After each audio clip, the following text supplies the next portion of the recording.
వార్తలకు స్వాగతం. ముందుగా ముఖ్యాంశాలు.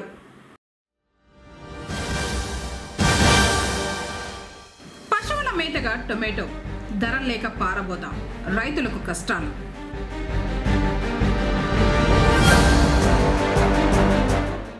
టెంపుల్ టూరిజానికి చర్యలు చేపట్టండి, జిల్లా కలెక్టర్ సుమిత్ కుమార్.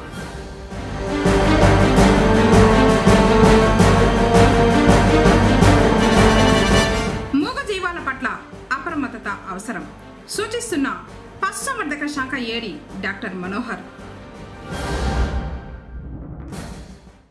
వార్తలోని వివరాలు. చిత్తూరు జిల్లాలో గల పర్యాటక ప్రదేశాలలో పర్యాటకులకు అవసరమైన వసతుల ఏర్పాట్లపై పర్యాటక శాఖ అధికారులు దృష్టి పెట్టాలని జిల్లా కలెక్టర్ సుమిత్ కుమార్ పేర్కొన్నారు. గురువారం జిల్లా సచివాలయంలోని సమావేశపు మందిరం నందు జిల్లా పర్యాటక కమిటీ సమావేశం జిల్లా కలెక్టర్ చైర్మన్ అధ్యక్షతన నిర్వహించారు. ఈ సందర్భంగా జిల్లా కలెక్టర్ మాట్లాడుతూ జిల్లాలో పర్యాటక రంగ అభివృద్ధిలో భాగంగా ఈ రంగంలో పెట్టుబడులు పెట్టేందుకు ముందుకు వచ్చే వారితో చర్చించి పర్యాటక ప్రాజెక్టుల ఏర్పాటుకు అవసరమైన చర్యలు చేపట్టాలని, ఇందుకు అవసరమైన కార్యాచరణ ప్రణాళికను సిద్ధం చేయాలన్నారు. ప్రస్తుతం ఉన్న పర్యాటక ప్రదేశాలలో పర్యాటకులకు అవసరమైన సదుపాయాలలో భాగంగా వసతి, షాపింగ్ కాంప్లెక్స్, టాయిలెట్స్, ఇతరత్ర సౌకర్యాల ఏర్పాటుపై దృష్టి పెట్టాలన్నారు. ఇందుకు సంబంధించిన ప్రతిపాదనలను 1 మాసంలోపు సిద్ధం చేయాలని పర్యాటక శాఖ అధికారులను ఆదేశించారు. మొగలి దేవస్థానం ఆలయం అభివృద్ధికి చర్యలు చేపట్టడంలో భాగంగా ఇందుకు అవసరమైన డిపిఆర్లను సిద్ధం చేయాలన్నారు. కుప్పంలో ననియాల ఎకో టూరిజం, కంగుంది, పాలారు రివర్ ప్రాంతాలలో అభివృద్ధికి చర్యలు చేపట్టాలన్నారు. కాణిపాకం, బోయకొండ దేవస్థానాలలో పర్యాటక రంగం అభివృద్ధికి గాను ప్రసాదం స్కీమ్ క్రింద అవసరమైన ప్రతిపాదనలను ప్రభుత్వానికి పంపడం జరిగిందన్నారు. జిల్లాలో రానున్న కాలంలో పర్యాటక రంగ అభివృద్ధికి అవసరమైన భూమి కేటాయింపులకు సంబంధించి పర్యాటక శాఖ, రెవెన్యూ శాఖ సమన్వయంతో ముందుకు వెళ్లాలన్నారు. అటవీ శాఖకు అనుసంధానంగా ఉన్న ప్రాంతాల్లో ఎకో టూరిజం అభివృద్ధికి అటవీ శాఖ అధికారులతో సమన్వయం చేసుకోవాలన్నారు.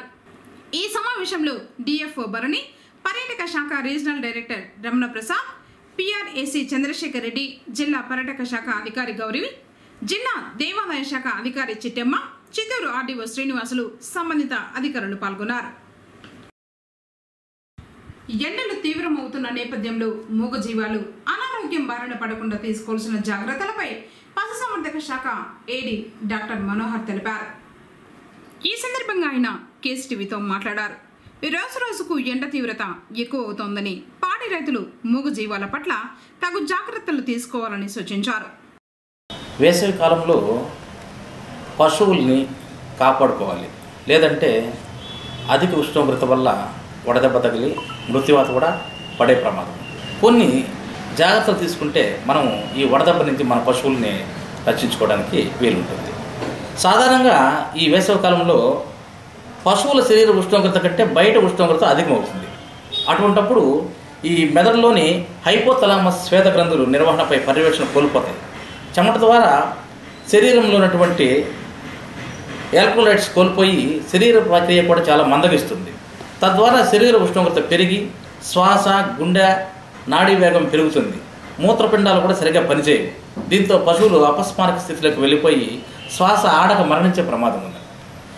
దీనికోసం నివారణ చర్యల్లో భాగంగా వేసవిలో పశువులను ఎండ ఉన్న టైంలో మేతకు వదలరాదు. ఉదయం, సాయంత్రం చల్లగా ఉన్న టైంలో మాత్రమే మేతకు బయటకు తోలాల్సి ఉంటుంది అనమాట. రోజుకు 3-4 సార్లు చల్లటి నీళ్ళతో కడిగి, నాటు జాతి పశువుల కంటే సంకరజాతి ఆవులు, గేదెలు త్వరగా వడదెబ్బకు గురవుతాయి కాబట్టి వాటిని ఇంకొద్దిగా జాగ్రత్త ఎక్కువగా తీసుకోవాల్సి ఉంటుంది అనమాట. రేగులు, కప్పులు ఉన్న పశువుల షెడ్లపై మనము నీళ్లు చల్లడము, లేదంటే గడ్డి పరకలను పరిచి లేదా గోనె సంచులని తేమ చేసి ఆ రేకులపై ఉంచడం ద్వారా కూడా ఉష్ణోగ్రతను కొంతవరకు తగ్గించవచ్చు, వడదెబ్బ నుంచి కూడా రక్షించుకోవచ్చు. ఒకవేళ వడదెబ్బకు గురైనటువంటి పశువులకు ఎలాంటి చర్య తీసుకోవాలి? చల్లని గాలి వీచే ప్రదేశానికి మార్చాలి. శరీర ఉష్ణోగ్రత సాధారణ స్థాయికి చేరుకోవడానికి పలుమార్లు చల్లటి నీటితో కడగాలి. తర్వాత పశువైద్యాధికారులను సంప్రదించి వేడిని తగ్గించే ఇంజెక్షన్స్ వేయాల్సి ఉంటుంది అన్నమాట. రక్తంలో డిఎన్ఎస్ సెలైన్స్ ఎక్కించడం వల్ల శరీరానికి సరిపడా గ్లూకోజ్, ఎలక్ట్రోలైట్స్ అంది పశువులు నీరసం నుంచి బయటపడే అవకాశం ఉంటుంది. ఈ విధంగా దీంట్లో ముఖ్యంగా ఈ వడదెబ్బ తగిలినటువంటి పశువుల్లో కలిగే లక్షణాలను తీసుకున్నట్లయితే శరీర ఉష్ణోగ్రత 103 డిగ్రీల కంటే ఎక్కువగా ఉండడం, చర్మం గట్టిపడడం, నోటు వెంట సొంగ కారడం, నీరసంతో చెట్టు కింద కూలబడిపోతాయి, శ్వాస పీల్చడం కష్టం అవుతుంది. అదేవిధంగా అపస్మార స్థితిలోకి వెళ్ళి మరణించే ప్రమాదం కూడా ఉందన్నమాట. సో వడదెబ్బ ప్రభావంతో చూడి పశువుల్లో గర్భస్రావం కూడా జరిగే అవకాశం ఉంటుంది. కాబట్టి ఈ యొక్క వడదెబ్బ నుంచి మన పశువులను రక్షించుకోవడానికి పైన చెప్పినటువంటి చిన్న చిన్న జాగ్రత్తలు తీసుకున్నట్లయితే మన పాడి పశువులను ఈ ఎండాకాలంలో వేసవి తాపాల నుంచి రక్షించుకోవచ్చు అని ఈ విషయాల నుంచి మీకు కేసీటీవీ ద్వారా తెలియజేస్తున్నాను. పొంగనూరు ఐసిడిఎస్ ప్రాజెక్టు పరిధిలో ఖాళీగా ఉన్న అంగన్వాడీ సహాయకురాల పోస్టుల భర్తీకి నోటిఫికేషన్ విడుదలైనట్లు సిడిపిఓ రాజేశ్వరి గురువారం తెలిపారు. Punganur urban BD colony anganwadi సహాయకురాలు బీసీబీ కేటగిరీ చౌడేపల్లి మండలానికి సంబంధించి బీసీడీ సహాయకురాలు పోస్ట్ బయ్యప్పల్లి సోమల మండలం ముండ్రివారిపల్లి సహాయకురాలు 1 బీసీడీ కేటగిరీలో అవకాశం ఉన్నట్లు తెలిపారు. అర్హులు ఈ నెల 24వ తేదీ సాయంత్రం 5 గంటలలోపు దరఖాస్తు చేసుకోవాలన్నారు. ఇతర వివరాలకు కార్యాలయంలో సంప్రదించాలని ఆమె తెలియజేశారు. రాష్ట్ర జలవనరుల అభివృద్ధి శాఖ మంత్రి నిమ్మల రామానాయుడు మే 16న జిల్లాలో పర్యటించనున్నారని జిల్లా కలెక్టర్ సుమిత్ కుమార్ గురువారం ఒక ప్రకటనలో పేర్కొన్నారు. చిత్తూరు జిల్లా పర్యటనలో భాగంగా మంత్రి మే 16న రోడ్డు మార్గంలో అన్నమయ్య జిల్లా తంబళ్లపల్లి నుంచి బయలుదేరి సాయంత్రం 4:30 చిత్తూరు జిల్లా పలమనేరు నియోజకవర్గంలోని హంద్రీనివా కుప్పం బ్రాంచ్ కెనాల్లో 49.50 కిలోమీటర్ల వద్ద కాలువ నిర్మాణ పనులను పరిశీలించి అనంతరం సాయంత్రం 5 గంటలకు కుప్పం నియోజకవర్గంలో పాలార్ నదిపై నిర్మిస్తున్న డబుల్ లెవెల్ రోడ్ బ్రిడ్జ్ పనులను పరిశీలిస్తారన్నారు. అనంతరం సాయంత్రం 5:30 రోడ్డు మార్గంలో తమిళనాడులోని జోలార్పేట రైల్వే జంక్షన్కు చేరుకుని విజయవాడ బయలుదేరి వెళ్తారని కలెక్టర్ ఆ ప్రకటనలో తెలిపారు. వక్ఫ్ సవరణ చట్టం 2025 ఎందుకు అవసరమైంది అనే విషయంపై త్వరలోనే పొంగనూరులో అవగాహన సమావేశం నిర్వహించడం జరుగుతుందని బీజేపీ మైనార్టీ నాయకులు అయూబ్ ఖాన్ తెలిపారు. గురువారం పొంగనూరులో ఆయన మాట్లాడారు. కార్యక్రమంలో నరసింహులు, నాగరాజ, శంకర, అమరనారాయణ, మధు తదితరులు పాల్గొన్నారు.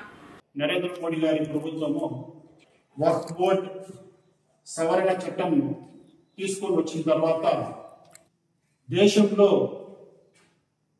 ప్రతి ఒక్కరూ దీన్ని ఆమోదిస్తే, దీన్ని ప్రేమిస్తే ప్రతిపక్ష పార్టీలో రేగిస్తూ ప్రజల్లో లేనిపోని అపోహలు తీసుకుని వస్తున్నారు. కాంగ్రెస్ ప్రభుత్వము 70 సంవత్సరాలు పరిపాలించింది కదా, పరిపాలించినప్పుడు ముస్లింలకు ఏమి ఇచ్చిందని చెప్పి నేను ప్రశ్న వేస్తున్నాను. చాలా ఇచ్చింది కాంగ్రెస్ ప్రభుత్వం. ఏమి పంచగంగిని పెట్టుకోమని చెప్పి, పంచం చేసుకోమని చెప్పి, నెక్స్ట్ ఈ బుట్టాలు ఆపుతారు చూడండి, బండి తోపుడు బండి కంకీలు అంటారు దాన్ని, అవి పెట్టుకొని అమ్ముకోమని, next cycle shop, mechanic shop, కష్టపడి జీవులు ఏదో కదా దాన్ని మాత్రమే ఇచ్చారు. స్వాతంత్రం రాకముందు ఏ విధంగా ఆర్థికంగా ఎలా ఉన్నారో అదే విధంగా ఇప్పుడు కూడా ముస్లిం యొక్క సమాజం అలాగే ఉంది. నేను వక్ఫ్ బోర్డ్ చట్టం ప్రకారము వక్ఫ్ బోర్డ్ యొక్క ఆస్తులు ప్రభుత్వం ద్వారా దీన్ని వేరే వాళ్ళు ఆక్రమించుకోకుండా, అంటే ఇప్పుడు ఇస్లాం చట్టం ప్రకారము వక్ఫ్ అనేది ఇవ్వబడిన, అంటే ఒక్కసారి ఇచ్చేస్తే మళ్ళా తిరిగి ఇవ్వలేని వక్ఫ్, ఇదే అన్నమాట వక్ఫ్ అంటే. అలాగే 2018వ సంవత్సరంలో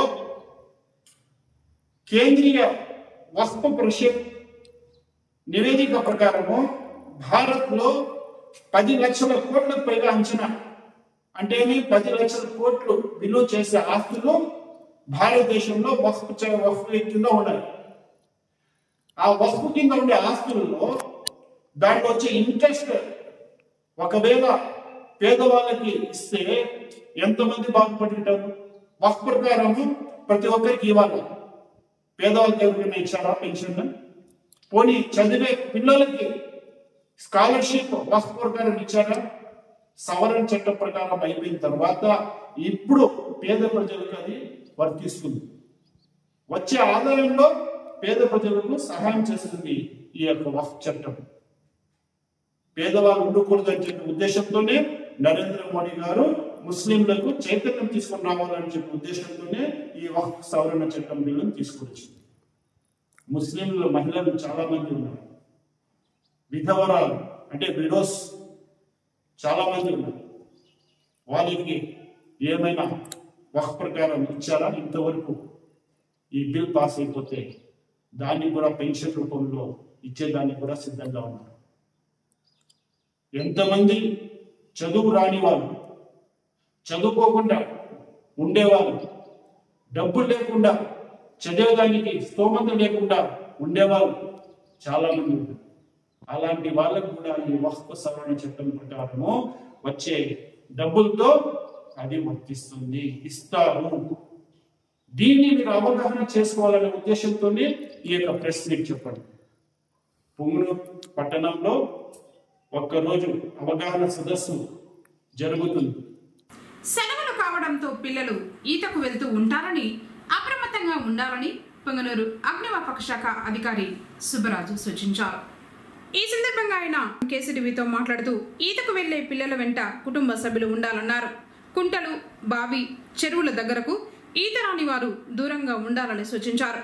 నీళ్లు ఎక్కువగా ఉండి బాధితుడు కనబడకపోతే అగ్నిమాపక అధికారులకు సమాచారం ఇవ్వాలన్నారు.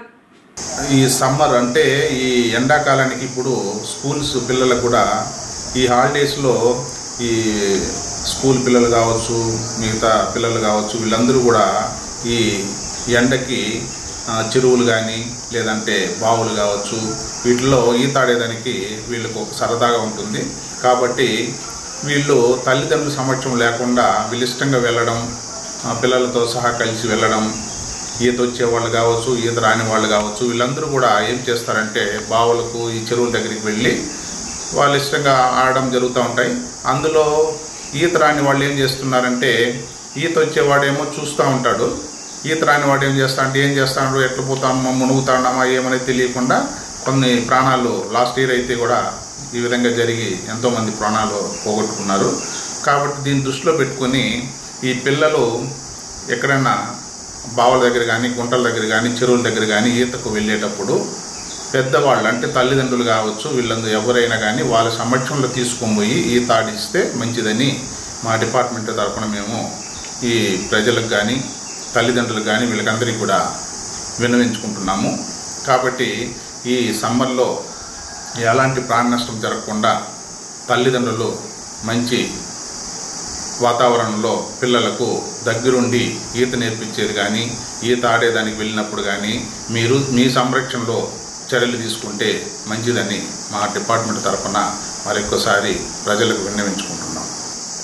ఏదైనా కానీ విపత్తులు కానీ లేదంటే ఎక్కడైనా ఏదైనా ప్రమాదాలు జరిగినప్పుడు ఇమీడియట్గా పుంగనూరు అగ్నిమాపక కేంద్రానికి ఫోన్ చేసి సమాచారం ఇచ్చిన ఎడల మేము మా సిబ్బందితో ఇమీడియట్గా స్పందించి ప్రాణ ఆస్తి నష్టాలను కాపాడేదానికి ఎల్లవేళలా మేము అందుబాటులో ఉంటామని.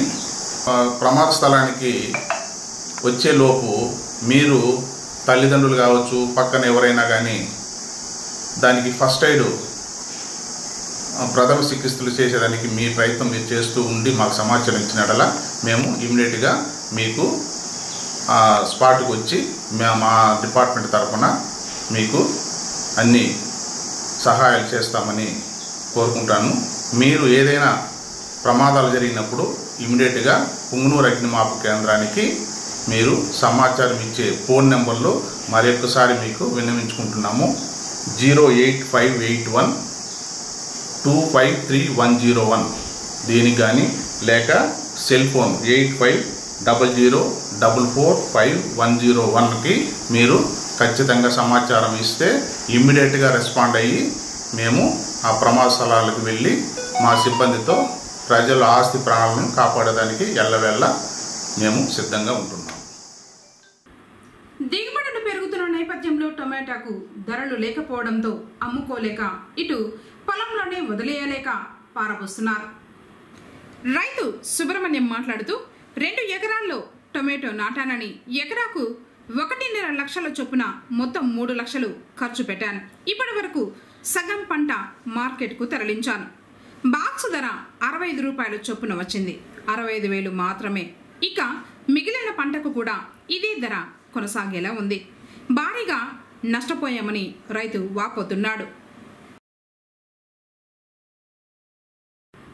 వెంకటగిరిలో గల SPKM Indian institute of handloom technology నందు 53 సీట్లకు, తమిళనాడు సేలం నందు 12 సీట్లకు, కర్ణాటకలోని గడగ్ నందు 4 సీట్లకు 3 సంవత్సరాల handloom and textile technology diploma కోర్సుల్లో ప్రవేశం కొరకు దరఖాస్తులు ఆహ్వానించడం జరుగుతుందని జిల్లా కలెక్టర్ సుమిత్ కుమార్ గురువారం ఒక ప్రకటనలో పేర్కొన్నారు. విద్యా అర్హతలు 10వ తరగతి లేదా తత్సమానమైన పరీక్షల్లో ఉత్తీర్ణులై ఉండాలని తెలిపారు. బీసీ మరియు జనరల్ కేటగిరీ వారికి జూలై 1వ తేదీ నాటికి 15 నుంచి 23 సంవత్సరాల మధ్య వయసు, ఎస్సీ ఎస్టీ వారికి 25 సంవత్సరాల వరకు వయస్సు ఉన్నవారు అర్హులుగా పేర్కొన్నారు. 3 సంవత్సరాల కోర్సు నందు intermediate MPC, intermediate vocational textiles, ITI 2 సంవత్సరాలు కోర్సులలో ఉత్తీర్ణులు అయిన అభ్యర్థులు నేరుగా 2వ సంవత్సరం నందు ప్రవేశం కొరకు దరఖాస్తు చేసుకోవచ్చన్నారు.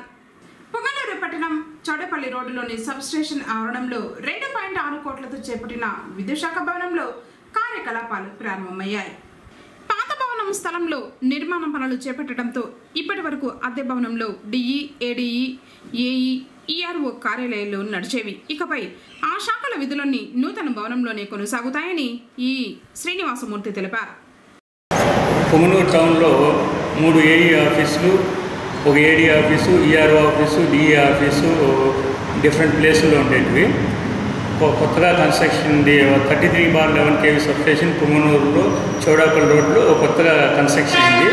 ఆ బిల్డింగ్లోకి కరెంట్ డిపార్ట్మెంట్కి సంబంధించిన ఏఈలు, ఏడీఈ, డిఈ, అకౌంట్స్ వింగు అన్నీ 33/11 kV సబ్స్టేషన్ చౌడాపల్లి రోడ్లోనే ఇంకా యాక్టివిటీస్ జరుగుతాయి. బిల్స్ ఎవరన్నా కట్టాలన్నా కూడా రెగ్యులర్గా ఇక్కడే కొత్త బిల్డింగ్ కట్టుకొచ్చి బిల్స్ కట్టాలా. ఇప్పుడు అడిషనల్ లోడ్ ప్రోగ్రామ్ కూడా పెట్టారు. 1 కిలోవాట్కి 2000 ఉంటే ఇప్పుడు 1000 పెట్టారు.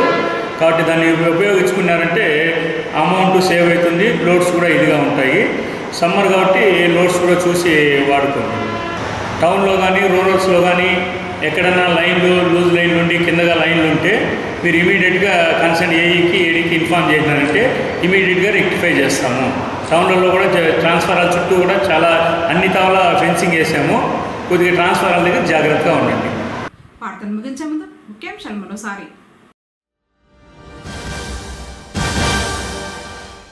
పశువుల మేతగా టొమాటో ధర లేక పారబోతాం, రైతులకు కష్టాలు.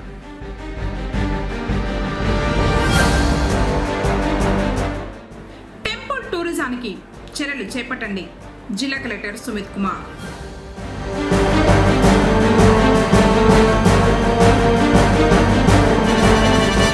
మూగజీవాల పట్ల అప్రమత్తత అవసరం సూచిస్తున్న పశుసంవర్ధక శాఖ ఏడీ డాక్టర్ మనోహర్. తిరిగి కేసీటీవీ వార్తలతో మళ్ళీ కలుసుకుందాం. అందరికీ నమస్కారం.